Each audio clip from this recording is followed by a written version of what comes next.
মধ্যযুগে এমন একটা সময় গেছে যখন অত্যাচারীর সংখ্যা ছিল অনেক বেশি, তবে অত্যাচার কম ছিল না। সে সময় যে ভয়ানক এবং অভিনব শাস্তিগুলো অপরাধীকে দেওয়া হতো তার নৃশংসতা সম্পর্কে আমরা হয়তো অনেকে ধারণা করতে পারবো না। সেক্ষেত্রে আমরা ভাগ্যবান যে সেই শাস্তিগুলোর তুলনায় এখনকার শাস্তিগুলো ঠিক তেমন মর্মান্তিক নয়। আজকের এই বিরতিতে সবগুলো শাস্তি সত্য।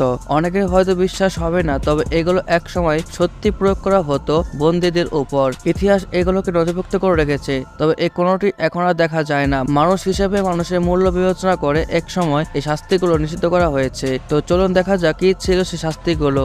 সংবিধিবদ্ধ সতর্কীকরণ: দুর্বল চিত্ত বা হৃদরোগ আক্রান্ত ব্যক্তিরা ভিডিওটি না দেখলে ভালো হয়।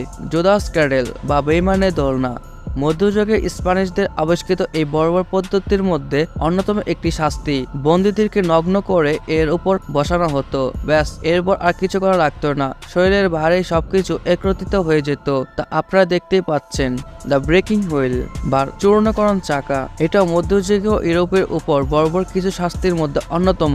একটা চাকার উপর বন্দীদেরকে চিৎ করে শোয়ানো হতো, তারপর প্রচন্ড ভারী হাতুড়ি দিয়ে আঘাত করে খণ্ড খণ্ড করা হতো দেহের সমস্ত জয়েন্ট। স্প্যানিশ ডঙ্কি বা স্প্যানিশ গাধা, মধ্যযুগীয়দের বর্বরতার আরেকটি নিদর্শন। এই পদ্ধতিতে বন্দীদেরকে একটা গাধার উপর বসানো হতো, তবে এই গাধাটা একটু অন্যরকম, তেমন কোনো নরম বা মোলায়েম নয়। এর উপর দিকটি ছিল খুবই ধারালো। এর উপর বসিয়ে বন্দীদেরকে পায়ে ভারী লোহার বল বেঁধে দেওয়া হতো এবং এতে বেশ মারাত্মক আঘাত পেত এবং ধীরে ধীরে মারা যেত রক্তক্ষরণের মাধ্যমে।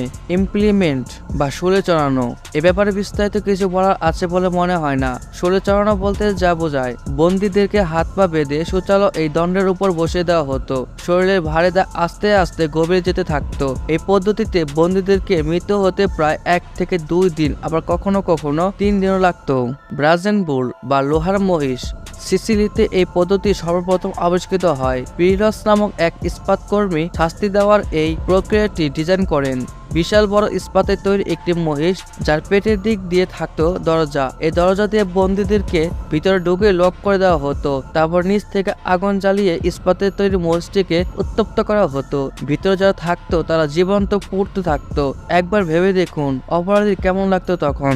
ভাগ্যিস এই শাস্তিগুলো বর্তমানে দেওয়া হয় না।